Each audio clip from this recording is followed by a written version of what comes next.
If you're having trouble verifying your phone number on YouTube, whether you're in the Philippines or anywhere else, this video will show you exactly what worked for me and what didn't. I recently tried verifying my YouTube account, and I want to walk you through the process step by step and show you what SIM card finally worked. First, I opened my browser and went to studio.youtube.com to access YouTube Studio. Once I got there, I clicked on the Settings option at the bottom left. Then I went to the Channel tab, clicked Feature Eligibility, and selected the Intermediate Features option. This is where you're asked to verify your phone number to enable features like uploading longer videos, using custom thumbnails, and live streaming. I started the process using my smart SIM card. I carefully typed my number in the correct international format, which is +63 followed by my 10-digit. But despite entering everything correctly, I got an error message saying the number couldn't be used for verification. I tried a couple of times, but the result was the same, still not working. So I decided to switch and try using my Globe SIM card instead.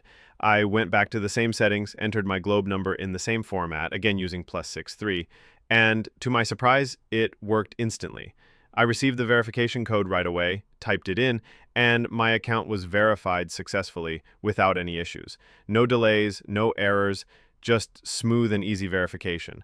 Based on my experience, if you're in the Philippines, Globe and GoMo SIM cards seem to have the highest success rate when verifying YouTube accounts. On the other hand, Smart, TNT, and Dito often result in errors even if the number hasn't been used before. Now, if you're watching this from outside the Philippines, you should still follow the same international format for your number, but make sure you're using a number from a reliable carrier in your country. For example, users in the United States, Canada, and the UK often have success using numbers from providers like T-Mobile, AT&T, Vodafone, or even Google Voice. In Singapore, Singtel and StarHub work well too. The key is to use a trusted, non-virtual number that Google recognizes as valid for verification. So, again, use the international format. For my county, it's +63, followed by your number. And if one SIM doesn't work, don't panic. Just try another provider. Hope this helps you get verified and unlock those useful YouTube features.